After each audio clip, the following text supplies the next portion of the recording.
ለተኩል እስከ 3 ወር ይበላሉ። ምንድነው የሚበሉት? የሚበሉት እነሱ ሻሬ ይበላሉ። ይሄ ይሰበራል። ይሄ ከተሰበረ ሌላ እስከዚህ ድረስ ይውጣል። ያኛን ሱጥ ይሄ በሬ ጨርሰዋል ማለት ነው። ይፍራል። ቅድም ግን ያነሳው ሻሬ የሚባለው ዛሬ ነው የሰማሁት። ምንድነው እሱ? ከአንድ በሬ ምን ያክል አገኛለሁ? 30 ሺህ 40 ሺህ ይገኛል እሱ ላይ። ስለዚህ አትራፊ ነው።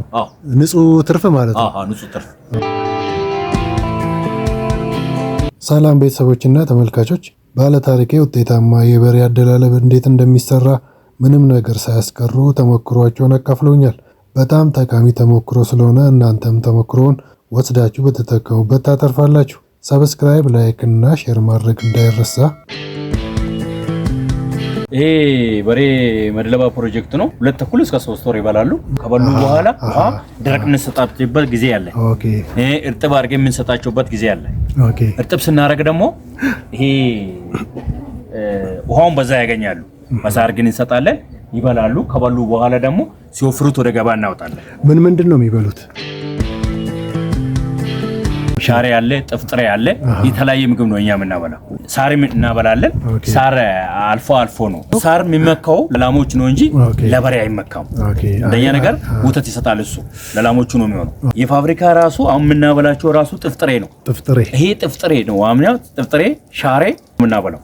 እንደኛ ነገር እነኚህ በሬዎቹ ደግሞ እንደመጡት ከገባ እንደመጡት መርፌ ይወጋሉ። መርፌ ለምንድን ነው? መርፌ አንደኛ ነገር አፒታይት እንዲከፍት አፒታይቱን ከከፈተለት ነው የሚበላው። ኦኬ።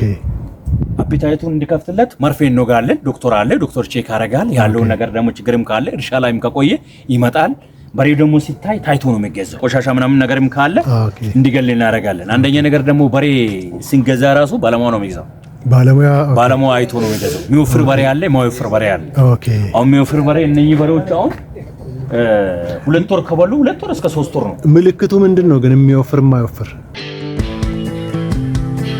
አሁን ለምሳሌ ወፍራው ያኛው መሰበር አለበት።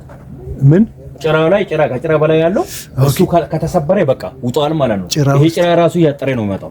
ይሄኛው ማለት ነው እዚች ጋር እቺኛው ይውጣል። እቺኛው ከተሰበረች ያኛውን ይውጣል። ይሄ አሁን ለምሳሌ ጥቂት ጊዜ ነው ቀራ። ይሄ 2 ወር ስለዚህ አሁን ይሄ ጥሩ ትምህርት ነው። ከተሰበረ ጥሩ ነው። አዎ ከተሰበረ ማለት ይሰበራል። አሁን ለምሳሌ ይሄኔ ያሳይ ይችላል። እስቲ እሱን አሳይ። አዲስ እውቀት ስለሆነ ያው አሁን ለምሳሌ ይሄኛው ይሄ ይሰበራል። ይሄ ከተሰበረ ሌላ እስከዚህ ድረስ ይውጣል።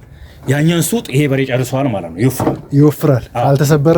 ካልተሰበረ ግን ይቀራል። እሱን ብቻ ሳይሆን ነዶ ያለው ነው መገዛት አለበት። ሲገዛ ማለት ነው።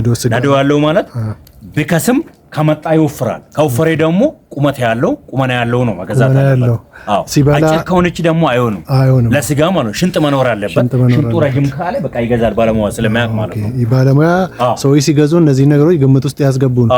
ቅድም ግን ያነሳው ሻሬ የሚባለው ዛሬ ነው የሰማሁት። ምንድን ነው እሱ? ተቀይጦ ነው የሚሸጠው። ሻሬ ማለት የተለያየ ከጥፍጥሬም ከሌላም ተቀይጦ ነው እንትን የሚለው የሚደረገው ነገር ማለት ነው። ዱቄቱ ነው። አዎ ይለያያል። የሚሰጥ ነገር አለ። እሱ በጥሬ ጥፍጥራጥሬ የሚሰጥ አለ። እሱን ቆርጥማል። ባቄላ ምናምን ታበላለህ። ያው ባቄላ ያልተቆላ ባቄላ ጥሬው እሱን ታበላለህ። 5 ኪሎ ከዛን 10 እያል እየጨመረ ሄደ 20 እያል እሱ ሲወፍር እየጨመረ ነው የሚሄደው። 60 ምናምን የመጨረሻው አካባቢ ነው ማለት ነው። 60 ምናምን ሰጠው መጨረሻ አካባቢ ነው። ልክ ሊወጣ ስል ነው። ይሄንን ሲሰብር ነው በቃ እሱ በልቶ እንትን የሚለው። ይሄንን ሲሰብር ነው። ይሄኛው ካልተሰበረ ደግሞ ልክ አይመጣም። እንደ ላሞቹ ቁርስ መሰራት አላቸው። በሰዓት ነው የሚበሉት። ሰዓት ማለፍ የለባቸው። ጠዋት ይበላሉ፣ ቀን ይበላሉ፣ ማታ ይበላሉ፣ ራት ይበላሉ። ሲበሉት ፀሐይ ውስጥ ነው የሚውሉት። ፀሐይ ውስጥ ውሎ እንደዚህ አሁን ለምሳሌ ከላይ እንደ እንትኖቹ ከላይ ቆቆ እንትን አልሰራንም። እኛ እዚሁ ነው የሚያድሩት። ቆቆ አልሰራንም። ኦኬ። ከላይ ፀሐይ ውስጥ ነው የሚውሉት። ፀሐይ ያቃጥላል። ፀሐይ ሲያቃጥል ደግሞ ጨው ይሰጣል። ለነኛ አሙሌ ነው የሚባለው። ለነሱ ጥቅሙ ምንድን ነው? ጨው ማለት ውሃ እንዲጠጣ ነው የሚያደርገው። አንደኛ ነገር ሰውነቱም ይሰፋል። ውሃ ከጠጣ ቫይታሚን ሆድ ውስጥ ያለውን በሙሉ ይገላል።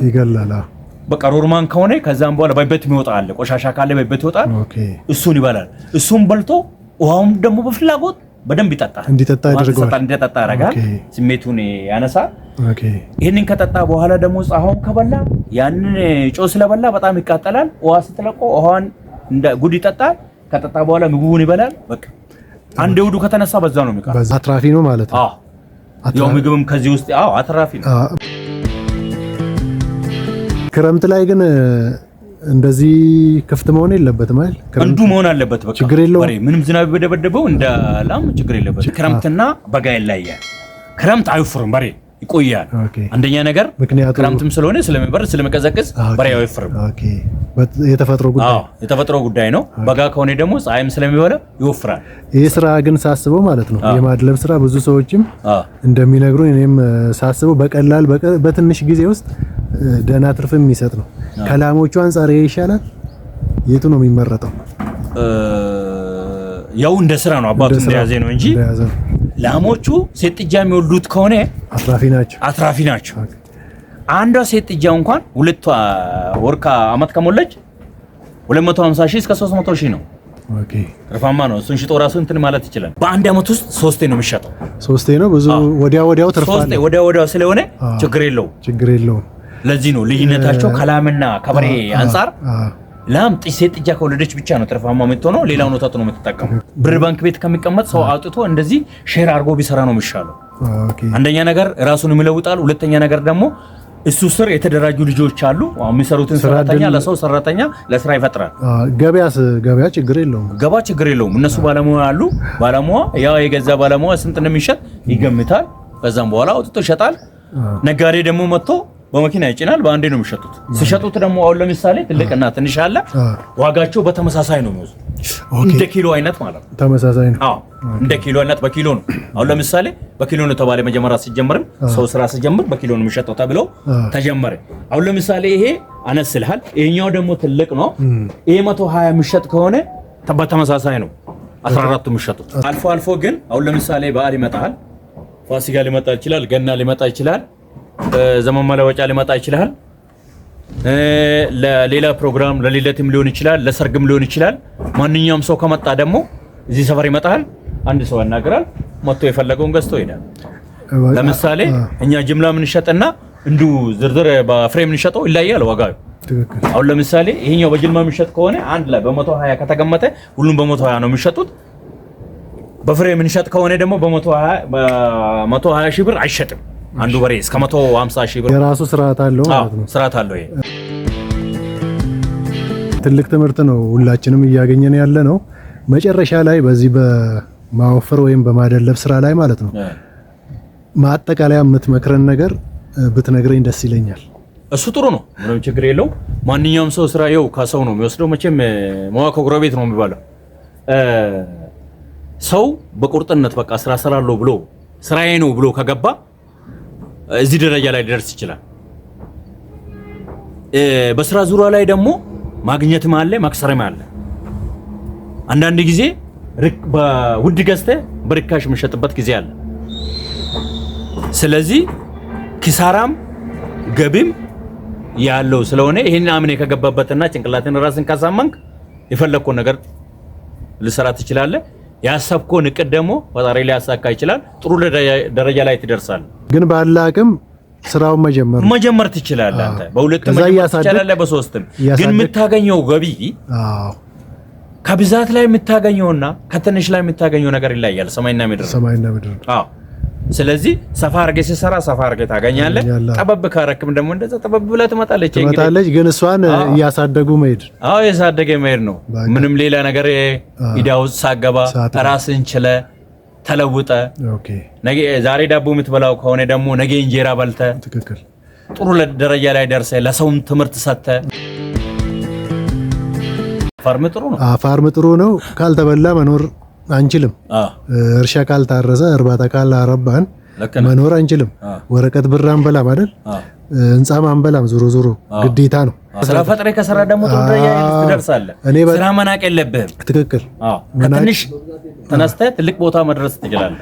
ገቢም እንዳለ ወጪም እንዳለ አስበህ መግባት አለብህ። መፍራት የለብህም። ደፋር መሆን አለብህ። እንደዚህ አይነት ስራ ስትሰራ ደግሞ ሁሌ መከታተል አለብህ። ከከፍት መራቅ የለብህም። ከፍቶች የሚበሉትን ነገር ሁሉ አስተካክለህ አይተህ ሁሉም ነገር መግዛት አለብህ። እነሱ ደግሞ በሰዓት ሰራተኛ ሆነ ለሰራተኛ ላይ ትተህ ብቻ ቤት መቀመጥ አይደለም። ሰው ልጅ ደግሞ ማንኛውም ስራ ተነስቶ ከበት ተነስቶ እንኳን ሌላ ነገር እንኳን ቢሰራ እንኳን ከፍት አይደለም ሌላ ነገር ትንሽ ነገር ሰርቶ ትልቅ ደረጃ ላይ መድረስ ይችላል። ከቀረበው የበሬ ማድለብ ተሞክሮ ጠቃሚ ቁም ነገር እንዳገኛችሁ አስባለሁ። እንደምትጠቀሙበትም እተማመናለሁ። ሰብስክራይብ፣ ላይክ እና ሼር ማድረግ እንዳይረሱ። ቸርነት ዘለቀ ነኝ። አመሰግናለሁ።